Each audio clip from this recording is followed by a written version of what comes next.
Hi, Tim Bartz here, Law McArthur Ford, Salina, Kansas, your source for Ford news, update, and information, including your Ford information on any vehicle. We're doing a Ford Friday here. We're doing a very special video on the 2025 Ford Expedition. Brand new, a redesign for this year. Let's turn this camera around. This is a Platinum. This is a standard Platinum Max here. This is actually a vehicle I think my wife and I are going to be purchasing. We're debating between this and a Tremor, but we really need that extended length and probably don't plan to do any off-roading with our Expedition. So we're going to do a video on this, and because there's a lot of cool things about the new Expedition and a lot of things maybe some people would say are missing. But anyway, so we're going to dive in here and talk about this. Because there are some things that are different from this year versus last year, and a lot of things different, a lot of great things, but a lot of little twerks that you're going to need to know if you're taking ownership or purchasing one of these Expeditions that you're going to need to know. So if you like videos like this, want to stay up to date on how-to videos and learn more about your Ford vehicles, make sure you subscribe with that bell notification turned on. So we're going to get into this. Now, one thing I want to talk about and make this more of a video on some things that you may not know and some things that you need to know about your Expedition that maybe your salesperson will not tell you. And that is, if you have, of course, all these will have almost all of them will have a power third row seat. Now, something that you need to know on your vehicle is that this seat here, I have a bench seat, whether you have bench or buckets. As you can see, that seat there is completely all the way back. Now, last year, if it was all the way back, you could go ahead and power down your third row seat and it would not touch that seat. I'm going to open this up. And by the way, too, the button to open that up is right here, and it'll open just the top 2/3. And then there's a button here for the bottom 2/3, or bottom 1/3. Sorry, you can't have two 2/3. The bottom 1/3 there. And when you need to shut it, you just press this button up here, and it's going to go ahead and shut both of them. Just so you're aware of that. Now, also, if you want to adjust this, you can still adjust it just like last year, and then you can just press and hold it, and it'll save that position where you're at. So those people that are a little shorter can bring this down, and they can adjust it where they can reach. So just keep that in mind. Now, this third row seat, you're going to see you can fold down just to left, right, or both. And we're going to hit both on this because I want to show you and demonstrate this. Because that back seat on that left side is all the way back, the other seat is one notch forward. You'll notice that 60%, the 40% side is going to go down with no problem, but that left side stopped. It gets stuck, and it kind of stays there. Eventually, sometimes it will come back up. There is a procedure to reset this seat if you need to for obstructions and such, because this is a known issue now that Ford has put out a memo on that. But if you just slide the seat forward one notch, you can see where that 40% side is right there. We're going to slide that forward to where they're all matched. Then this third row seat, this other side, shouldn't have any issues now. And now we see it's kind of stuck. Actually, I think the vehicle's turned off. Let me grab that. That's another thing, you got to make sure that your vehicle has been on for a little bit, because I've been standing around here for a little bit. Push button, start buttons to the right of that steering wheel. But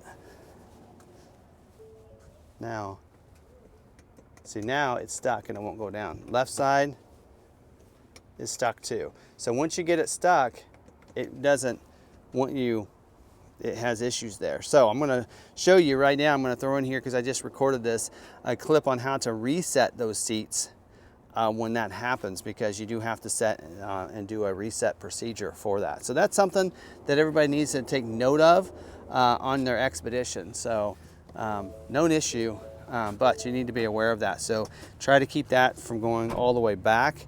And try to remember for folding that third row seat down. That's something you need to make sure you do. Let me show you the process in resetting and recycling this. For one, I need to release the jam up, which is this seat. So yes, that little bit makes that much of a difference. Let me slide this seat forward. There you go. We're going to slide it forward to match up with the other, so one notch forward, right? It still won't do it. Okay, so what I have to do is, if you guys got time, I have to hold this button right here for about 1 minute. And after a little while, it'll start moving on us. So once it starts moving and then stops, we hold it for about 5 more seconds. So hopefully my arm doesn't get tired of this. There, oh, see, it just started moving. And only the jammed one up will move. So once it gets all the way up and stops, one, oh, now the other one goes. Well, let's wait until both of them go because I don't know what I'm supposed to do here.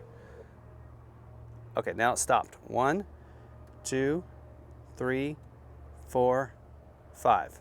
Let go. Now, let's just try one of them.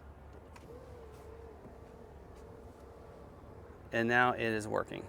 So that is the process. And now what's funny is this seat here is in the wrong position. You see where it's at because it didn't get all the way down. So that is in a different position than that. And I know the recline the seats allow you to recline. So we're gonna hit both.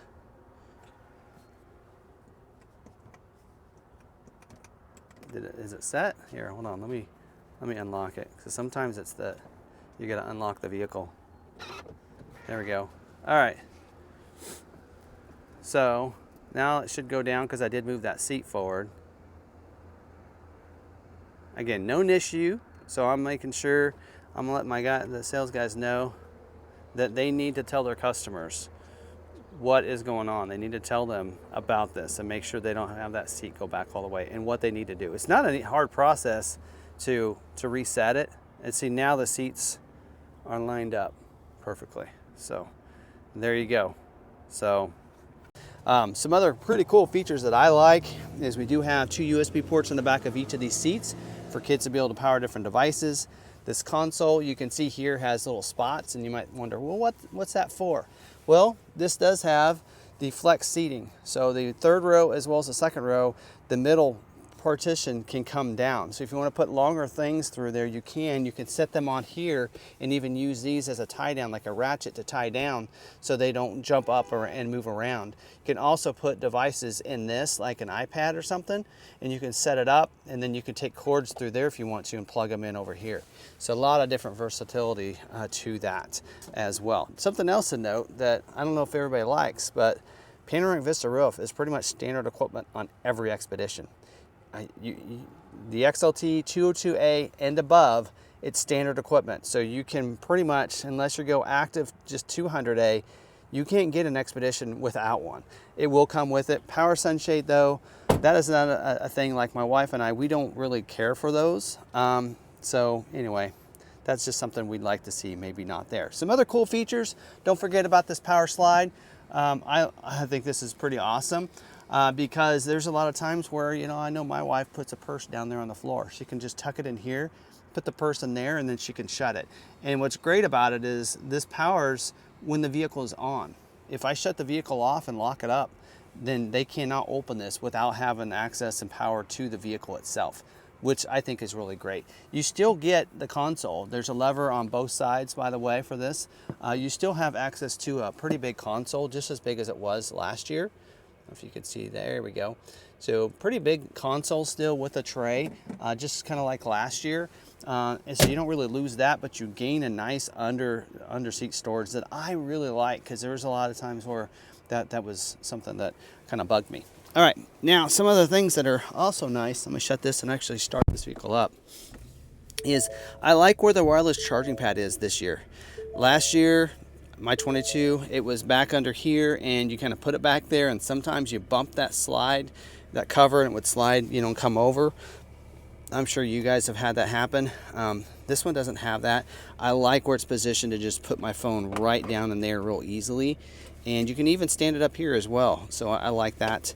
And then your trailer backup assist and hitch assist button is under here. And you can slide that shut as well and still put things on top if you're like, just wanting to just sit things on there. You can even shut that, put your phone up there if you want, and have it someplace to store. Still have access to your 2 cup holders here as well. So yeah, anyway, they've kind of almost gone to like the console lid of like the Chevy. Not sure I like that, to be honest, but at least the middle part is padded. In the Chevys, it's still a hard plastic, which there's hard plastic under there, but at least it's covered with a leather padding, so it's not too bad there. I think I can get around that. So One of the things you'll see, your dial shifter has been moved from down here up to here. My wife said she's actually tried turning this dial, which I don't blame her whatsoever, because it's right where we normally are used to turning to shift it into drive. So it'll get some used to being up here, and it does have the select shift, so you can shift it up and down like a manual transmission using the plus and minus here. I kind of wish they were on the steering wheel myself, but we don't really utilize that much, so not a huge deal there. You'll see a lot, not too many buttons here. We have a volume control, we have these others. So basically what we did see in the Escape, it's come to the Explorer, and now to the Expedition, also Maverick and Bronco Sport, if you want to look at that. They all have the 13.2 inch screen, just like this one. So all those controls are now off of here and onto the screen. And not only some controls, almost all the controls. You'll see here a lot of physical buttons that are missing. We have a volume button, and we have up here, we have the auto start stop switch, which is good. We do have I think that's your parking chimes for that, if you want those on or not. Your hazard is here.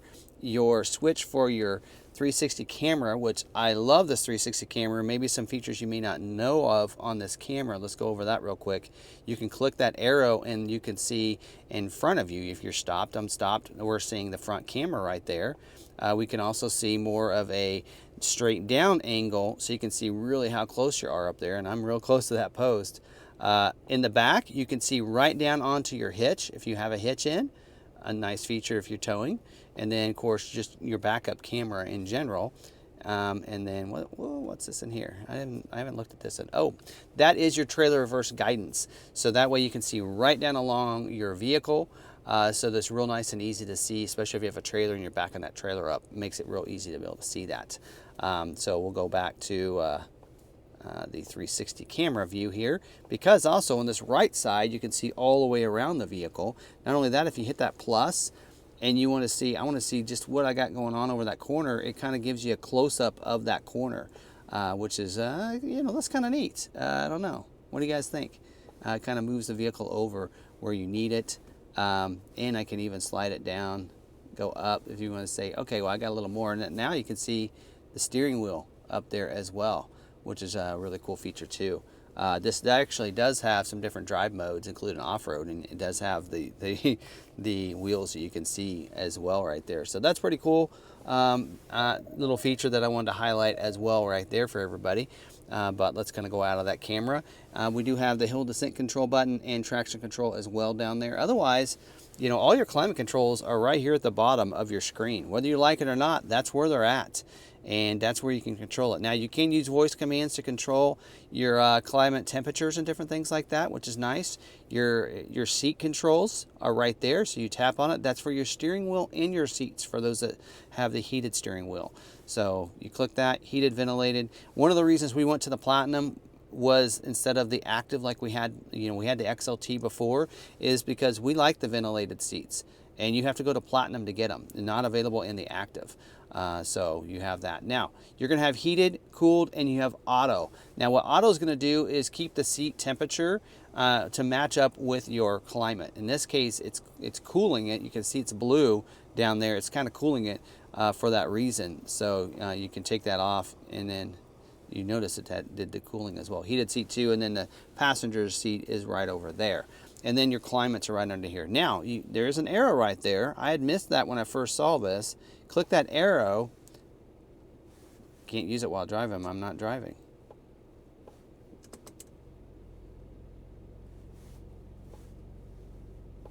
There we go. That's funny. All right, and then you have the front here when you first pull it up. And then you can see, you can change where that's coming from, recirc, all that is right there, max AC. Now, you'll notice it closed on its own. Rear climate, you click on that, and now we can control the rear climate, give them the rear climate, lock out the rear climate if you want, and that kind of thing right there. So that's where that control is right there. Now, over here you have push button start. Down here you have the trailer, your trailer brake controller right down there with your gain and everything. On this side over here, we do have your lift gate, so you can open up both the top and the bottom, or just the top with these buttons here.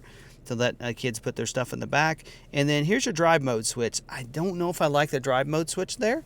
I think I would have liked it over here, in there, but I know it gets in the way, but I don't know. Anyway, drive mode switch is over here on the left side. You have a 2 high, 4 auto, 4 high, 4 low. Different drive modes, we'll put it in the different drive modes that you have, or the different 4-wheel drive and drive system.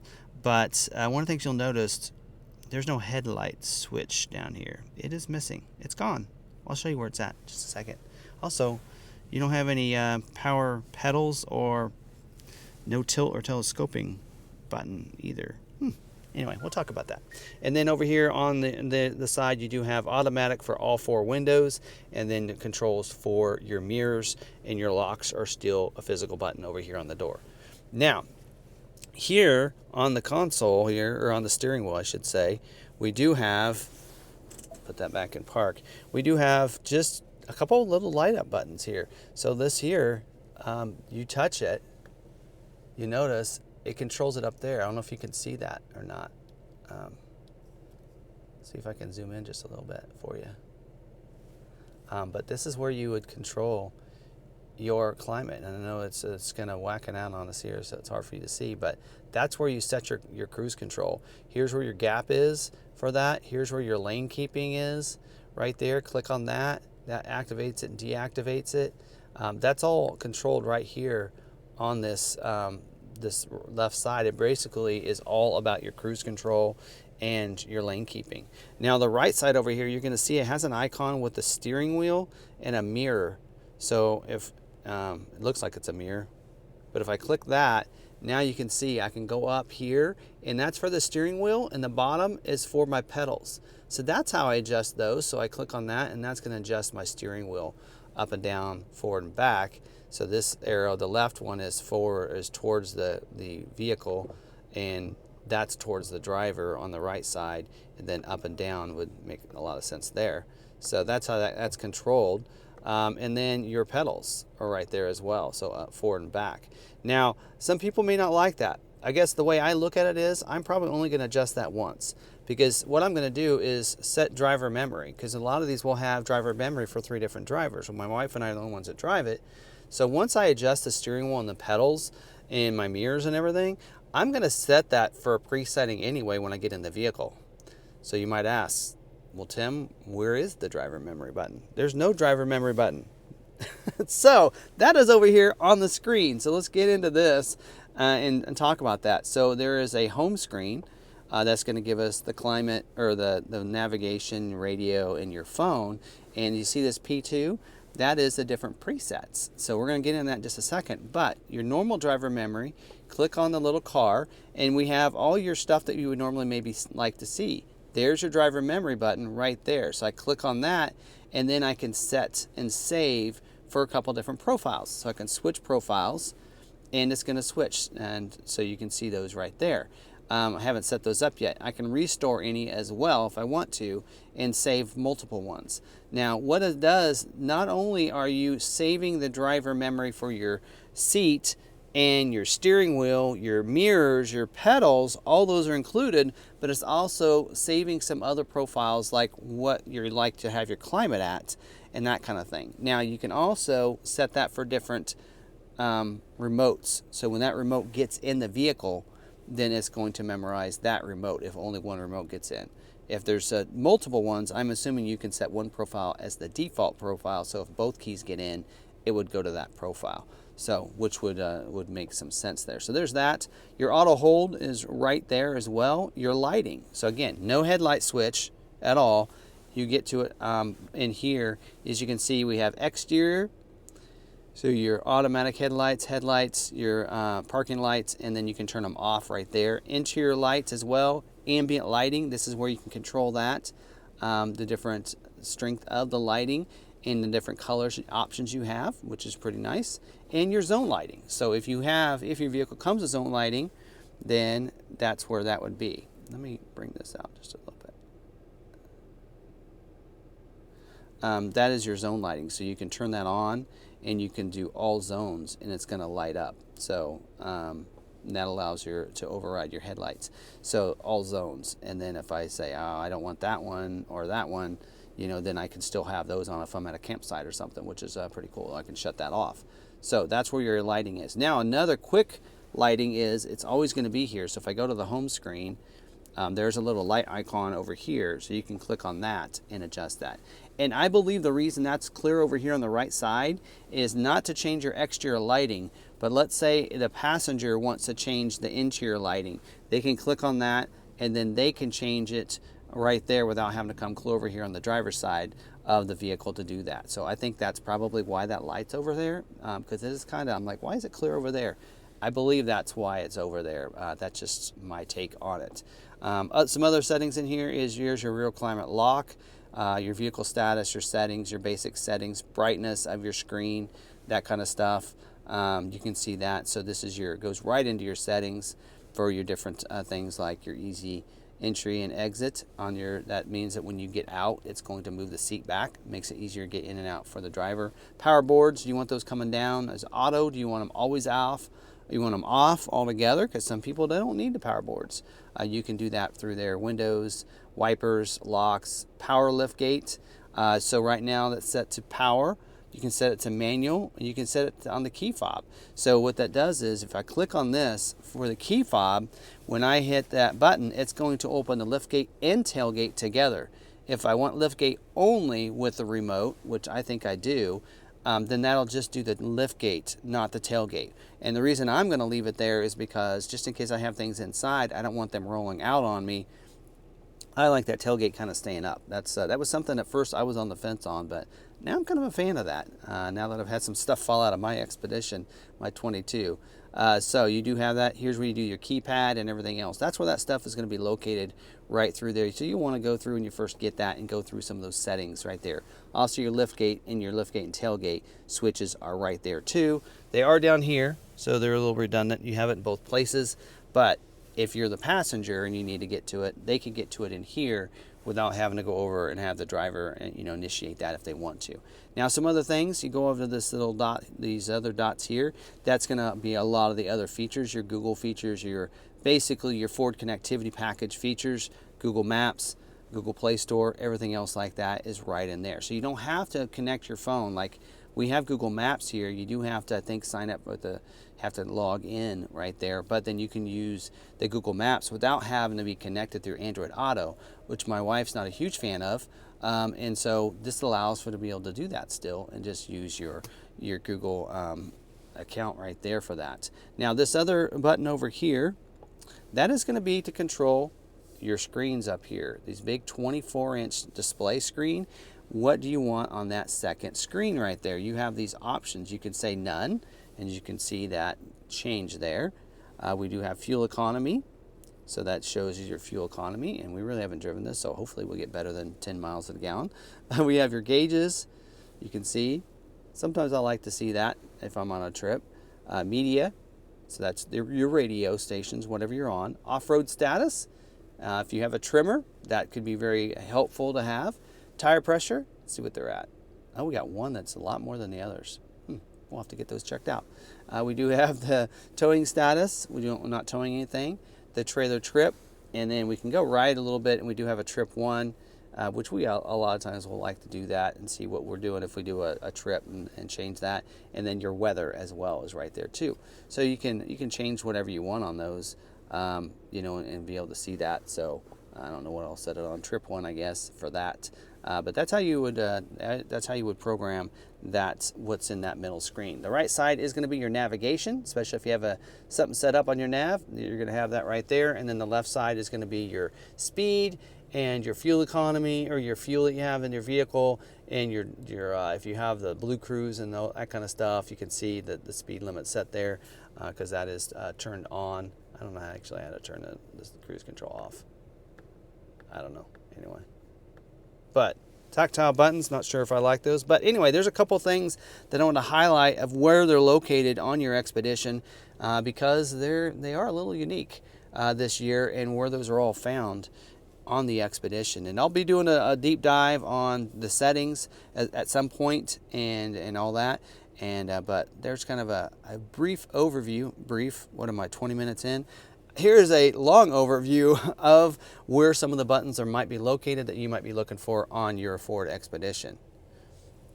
So hopefully you like this video for this Ford Friday.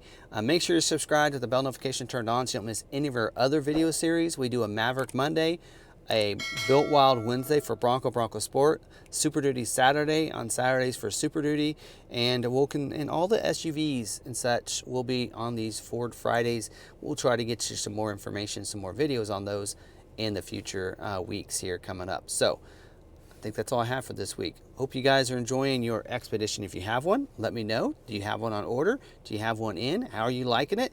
Drop it down in the comments and let me know that. And until the next video, stay positive, be kind to one another, be kind to yourself, and we'll see you on that next video.